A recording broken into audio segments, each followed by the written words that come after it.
video is on evaluating websites. So why do we need to evaluate websites? It's extremely important to evaluate all of the information sources you use for quality and relevance. For resources found in the library, a lot of quality analysis has been done for you. Editors, publishers, reviewers, database vendors, and librarians have worked hard to ensure that the materials you find in an academic library have academic value. No one does this for you on the internet. There are very high-quality, reliable sources such as historical documents or statistics found on government websites, as well as hoax sites, spoof publications, tabloids, and publications by hate groups. You need to be a discerning reader when using websites for research papers. How you evaluate any website will differ depending on what type of information you're looking for and why. For example, for which of the following scenarios would you rightly consider using a website? Settling an argument with friends about where a celebrity was born. This is a good example of when the internet is the best resource for answering an information question. The stakes are pretty low here, and this is not something that would be covered by a source you would find in an academic library. Writing a literature review for your biology course. This is a clear example of when not to use the internet, unless you are just using the internet for finding and refining a topic and looking for some basic background information to help you use more authoritative resources. For writing a paper about fan fiction. This is an example where it depends on how you use the sources that you find. Most fan fiction can be found on the internet, so you could use the internet to find primary sources, as well as perhaps interviews of the authors of fan fiction. However, if you're writing a paper for a college course on fan fiction, you probably need some academic sources as well. Gathering primary sources about Japanese internment camps in the 1940s. There are many sources of historical documents on the internet. For example, the Library of Congress has a large collection of materials on the Japanese internment camps. Looking up information on the latest iPhone. The internet is a great resource for finding the latest information on technology. And finally, looking for initial medical information when deciding whether or not to contact a medical professional.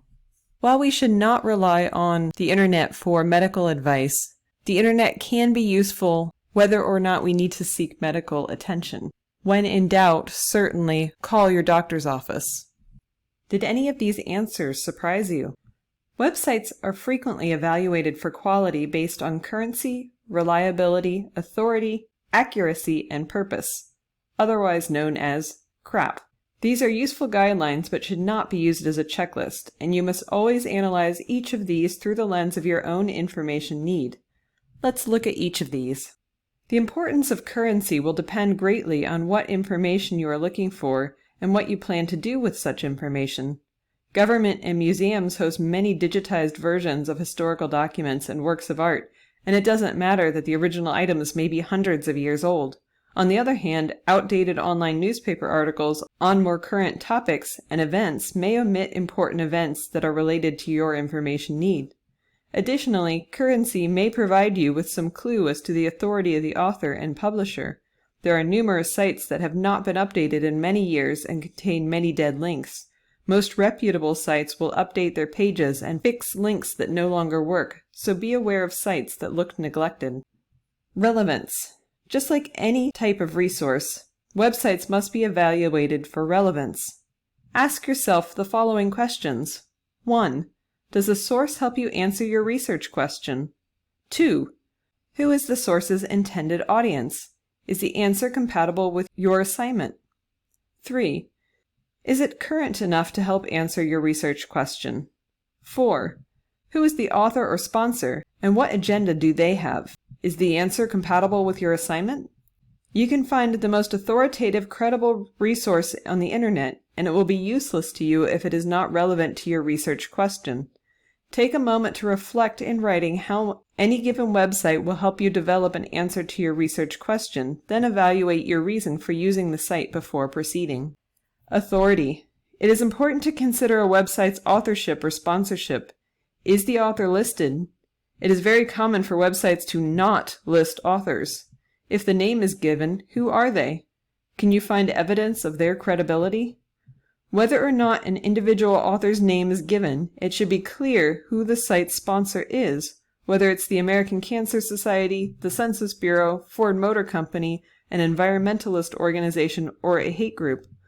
What does the organization stand for, and what are they trying to persuade you to do or believe? How well known and respected are they? You may have to do some research on the sponsoring organization if it is not one that you are already familiar with. If this is the case, be sure to go beyond their own website and see what others are saying about them. Accuracy. Accuracy is obviously important in establishing the quality of a website, but it can be hard to evaluate if you don't have much background knowledge on the topic. The easiest way to evaluate a site's accuracy is to compare it with what you know about the topic and compare it to other sources. You should never rely on the information found on any one resource alone. Rather, you should usually look for trends and consensus among multiple resources. Purpose. Websites are created for any number of reasons. Many are trying to persuade you to buy something or adopt their opinion. Some are trying to inform you. Some are trying to fool you. And some are trying to entertain you. It's important to ask yourself what each website is trying to do before you can decide if you should use it or not. Remember, everyone has an agenda for posting information online. Is the agenda of the website's author and publisher compatible with what you want to do with the information?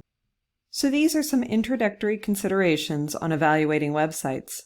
There is a lot of good information that is freely available on the internet, and Google is often a great resource for finding materials even for scholarly papers.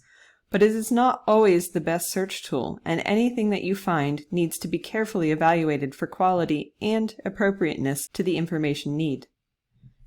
This is the end of this video, and thank you for watching.